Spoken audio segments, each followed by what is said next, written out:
switches as they did there. Stephen Curry, long three on its way. Curry goes all the way in, misses. Let's stop it right there. 4 for 21 from the field, 3 for 14 from three-point land.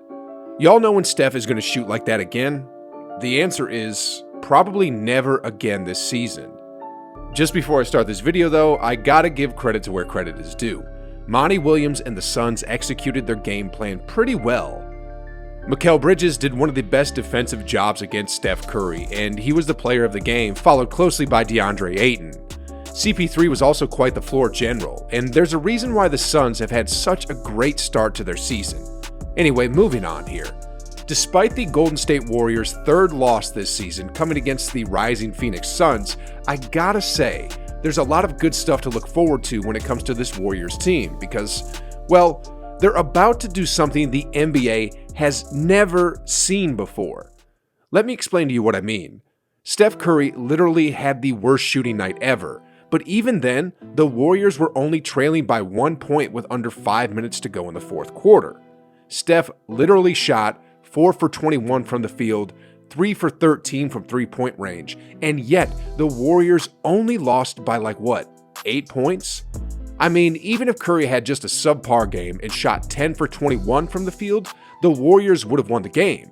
And that's got to be scary for the NBA because the truth is, despite the Phoenix Suns playing great defense, Steph just had an off shooting night. Don't believe me? Well, let me show you a few examples. Curry's about to use the screen by Draymond Green to get a wide open shot.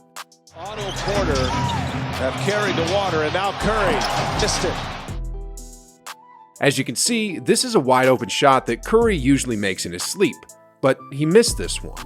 And let's take a look at another one. In this play here, again, Steph is about to use a Draymond Green screen to get free from Mikal Bridges. Left hamstring injury. First points for Mikal Bridges. Curry.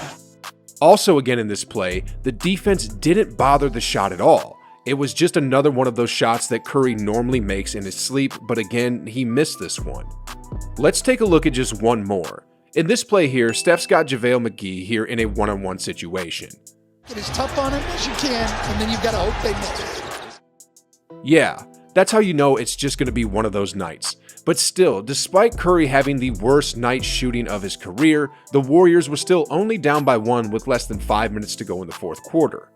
Sheesh, guys, imagine Steph just had an average game. The Warriors would have completely dropped a bucket of water and doused the Suns. And the scary thing about all this is Klay Thompson is almost ready for his comeback.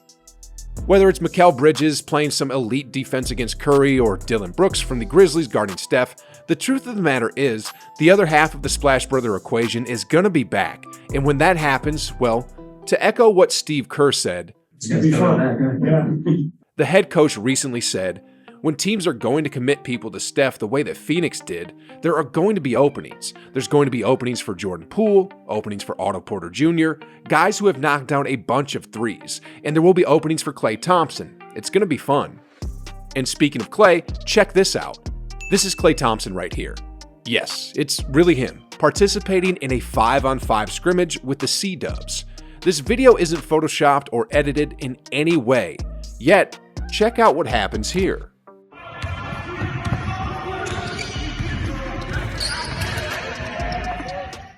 That, for real, was the game winner in this scrimmage.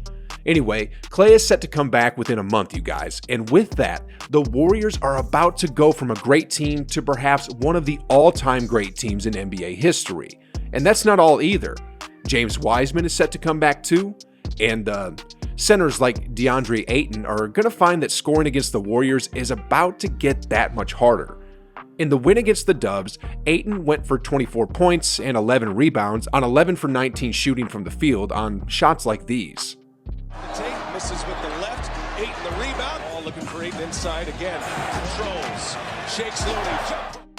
He took advantage of Kevon Looney and the undersized Warriors and used his height and athleticism to just get all these easy buckets. But when Wiseman is back, well, let's just take a look at last year really quickly here to see what'll happen. Here's 7'1" Rudy Gobert. He thinks he has an easy bucket, but inside, beautiful on. As you just saw, Gobert, who makes a living around the basket, got absolutely denied by Wiseman. Let's take a look at another example. Here's 6'11" Mason Plumlee. He thinks he has a wide open shot within the paint, but against Toscano Anderson in front for Plum. Wiseman, using his height and athleticism, does it again. The dude is going to be a defensive menace that Coach Kerr and the Warriors will utilize. Over the past few months, Wiseman has been getting trained by the 2021 MVP's former coach, Dejan Milojevic, and he's also put on another 10 pounds of muscle to bang with the other bigs in the league. If he makes that second-year leap, and if Klay Thompson comes back as Klay Thompson, this Warriors team is about to become something the NBA has perhaps never seen before. And when the Suns have to face off against a 100% healthy Warriors squad, something tells me that the end result is going to be a lot different. Especially because, chances are, Steph won't have an off-shooting night where he goes 4 for 21 from the field again. Yet, despite that loss, I'm actually glad it happened because, well, there's a lot more to learn from your losses than your wins. I actually think it was the perfect jolt the Warriors needed to identify how to reduce turnovers against other elite defensive teams. The Warriors had 22 turnovers that game versus the Suns' 12 turnovers. To make matters worse, the Suns scored 19 points off of Warriors' turnovers versus the 9 points the Dubs scored off of the Suns' turnovers. I mean, even if Steph shot as horribly as he did, if the Warriors just reduced their turnovers, there's a high chance they would have won the game. Anyway, like I said, I'm sort of glad the Warriors lost because that little turnover issue is going to be a huge emphasis that the coaching staff is going to look into. And as the season continues, make no mistake, the Warriors are going to eliminate many of these unforced turnovers, and when that happens, the Warriors would have reached a whole new level. If I were to make just a guesstimate, I'd say in about 2 months' time, this Warriors team is going to be unrecognizable. Wiseman and Klay are looking to come back sometime late December or early January. Then it'll probably take about a month to get used to the flow of NBA games again. In addition, that'll also give enough time for Steph, Draymond, and the gang to zone in more on the small stuff. One thing, though, that the front office has to do is solidify GP2's contract. Believe it or not, the young glove is still on a non-guaranteed deal with the Warriors, and that's set to expire soon. Recently, Peyton II said, "Yeah, January 10th is my cutoff date to be guaranteed for the rest of the season. I'm just doing everything I can to lock that date in and show that I can hold my own in this league and I can help a team win. And hopefully, I can be here for multiple plus years." How in the world is this dude not on a guaranteed contract yet? I mean, in that loss to the Suns, GP2 was one of the few bright spots as he scored 8 points and grabbed 7 rebounds on 4 of 6 shooting from the field. On top of that, the man was a plus 17 in the plus-minus column. Sheesh. Guys, I'm still trying to wrap my head around his contract situation. But anyway, have you ever heard of the Steph Curry effect? If you don't believe in magic, you're about to once again after you watch this video right here. It's pretty amazing what this man does, and I highlight exactly how the Warriors offense runs through this magic, which I coined the Steph Curry effect. Trust me when I say you don't want to miss it. Anyway, just click the video, guys, and like always, I'll be waiting on the other side.